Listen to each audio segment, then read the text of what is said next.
সালা থেকে আমরা পাই বিভিন্ন শারীরিক উপকারিতা। সালাতের সময় যখন রুকুতে যায়, যখন মাথা নোয়ায়, শরীরের উপরের অংশে তখন অতিরিক্ত রক্ত প্রবাহিত হয়। মেরুদণ্ড তখন হয়ে যায় নমনীয়। মেরুদণ্ডের বিভিন্ন নার্ভ শক্তিশালী হয়। মেরুদণ্ড বা পিঠের ব্যথা দূর হয়ে যায়। এতে করে দূর হয় পেট ফাঁপা জাতীয় সমস্যাগুলো। এরপরে যখন উঠে দাঁড়াই, অর্থাৎ রুকুর পরে যখন উঠে দাঁড়াই, শরীরের উপরের অংশে যেটুকু রক্ত প্রবেশ করেছে সেটার প্রবাহ তখন স্বাভাবিক। যখন আমরা সেজদা দেই তখন আমাদের কপাল মাটিতে ঠেকাই। এটা হলো সালাতের সবচেয়ে শ্রেষ্ঠ অংশ। এটা হলো সালাতের সবচেয়ে গুরুত্বপূর্ণ অংশ। প্রত্যেক দিন মানুষের শরীর তার চারপাশের বিভিন্ন ইলেকট্রোস্ট্যাটিক চার্জের সংস্পর্শে আসে। এই চার্জ তারপরে গিয়ে পৌঁছায় মানুষের নার্ভাস সিস্টেমে, আর সেখানেই জমা হয়ে থাকে। এই অতিরিক্ত ইলেকট্রোস্ট্যাটিক চার্জ শরীর থেকে বের করে দেওয়া প্রয়োজন। তা না হলে আপনার মাথা ব্যথা করবে, পিঠে ব্যথা করবে, মাংসপেশিতে টান পড়বে। এসব সমস্যাতে রেহাই পেতে আমরা ট্রাঙ্কুলাইজার আর বিভিন্ন প্রকারের ওষুধ নিই। এই অতিরিক্ত ইলেকট্রোস্ট্যাটিক চার্জ আমাদের শরীর থেকে বের করে দিতে হবে। যেমন ধরুন, এমন কোন যন্ত্র যেখানে প্রচুর বিদ্যুতের প্রয়োজন হয়, সেখানে সাধারণত দেখা যায় একটা 3 পিন প্লাগ আছে। তৃতীয় পিন আর তৃতীয় তারটা মাটিতে চলে যায়, আর্থিং করা হয়। একইভাবে আমরা যখন সিজদায় যাই, আমাদের কপাল মাটিতে ঠেকাই। শরীরের সবচেয়ে শ্রেষ্ঠ অংশ হলো ব্রেইন, আর ব্রেইনের শ্রেষ্ঠ অংশ হলো ফ্রন্টাল লোব, সেটা মাটিতে ঠেকানো হয়। এ সময় অতিরিক্ত ইলেকট্রোস্ট্যাটিক চার্জগুলো মাটিতে চলে যায়। তার মানে এই নয় যে সে সময় কপালের নিচে হাত রাখলে আপনি ইলেকট্রিক শক খাবেন। সিজদার সময় আমরা ফ্রন্টাল লোব মাটিতে ঠেকাই। ব্রেনের যে অংশটা চিন্তা করে সেটা মাথার উপরে থাকে না, সেটা থাকে ফ্রন্টাল লোবে। সেজন্যই আমরা সালাতের মধ্যে সিজদা করি। যখন আমরা সিজদায় যাই তখন আমাদের ব্রেনে অতিরিক্ত রক্ত প্রবাহিত হয়। এতে আমাদের ব্রেনের ক্ষমতা বৃদ্ধি পায়।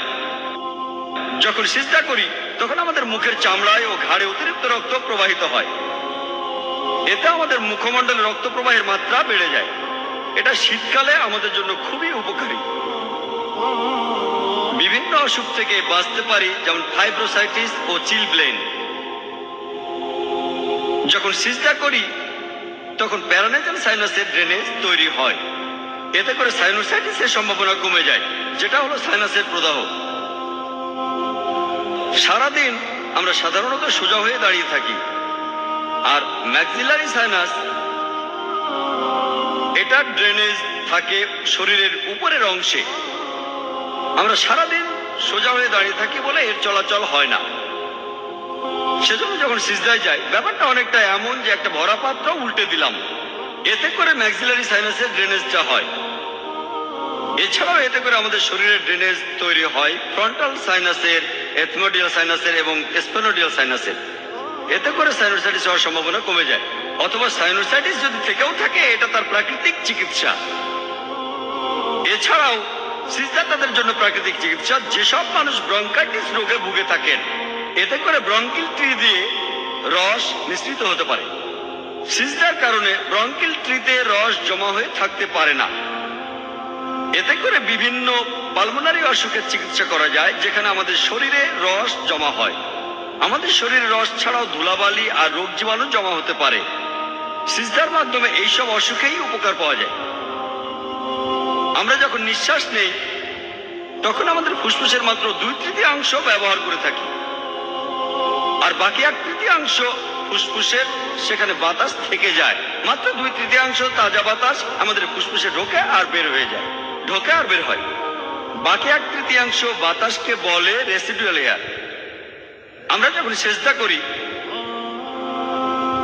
তখন আমাদের তলপেট চাপ দেয় আমাদের ডায়াফ্রাম, আর এই ডায়াফ্রাম চাপ দেয় আমাদের ফুসফুসের নিচের অংশে, আর এতে ফুসফুসের সেই রেসিডুয়াল এয়ার বের হয়ে যায়।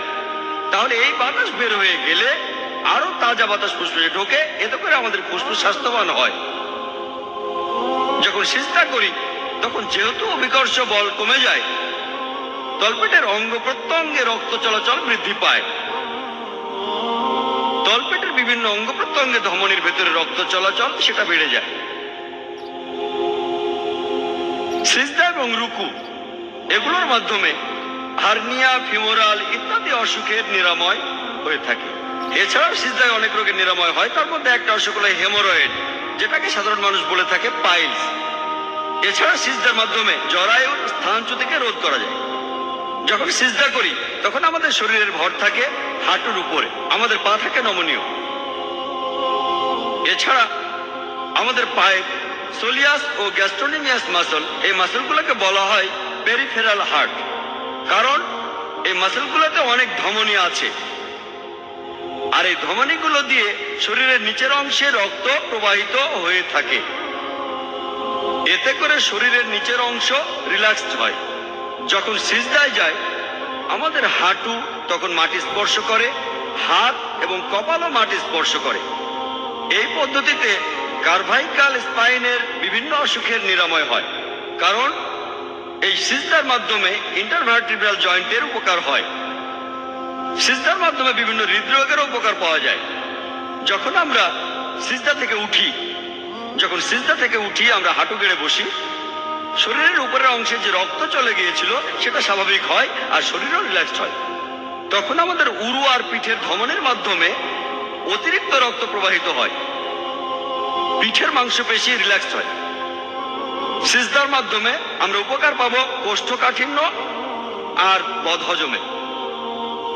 এতে করে যারা ভুগছেন পেপটিক আলসারে বা পাকস্থলীর অন্য রোগে, তারাও উপকার পাবেন যখন আমরা বসা থেকে উঠে দাঁড়াই। যখন আমরা সিজদা থেকে উঠে দাঁড়াই আমাদের শরীরের ভর থাকে তখন আমাদের পায়ের বলের উপরে। এতে করে আমাদের পিঠের মাসল, উরুর মাসল, হাঁটুর মাসল আর পায়ের মাসল শক্ত হয়। যখন আমরা সালাত আদায় করি তখন আমরা শারীরিকভাবে উপকৃত হই। তবে মুসলিমরা শুধু শারীরিক উপকারিতার জন্য সালাত আদায় করে থাকি না, এটা হলো বাড়তি উপকার। আমরা সালাত আদায় করি আল্লাহ তাআলার প্রশংসা করার জন্য, তাকে ধন্যবাদ দিতে। আমরা সালাত আদায় করি নির্দেশনার জন্য, ন্যায় নিষ্ঠার পথে প্রগ্রাম হওয়ার জন্য। সালাতের এইসব বাড়তি উপকারিতা এমন লোককে আকৃষ্ট করবে যার বিশ্বাস কম, অথবা আকৃষ্ট করবে একজন অমুসলিমকে। কিন্তু মুসলিমরা আমাদের প্রধান কাজ হলো আল্লাহ তাআলাকে সন্তুষ্ট করা, কারণ এটাই আল্লাহ সুবহানাহু ওয়া তাআলার নির্দেশ, এটাই আমাদের বিরিয়ানি।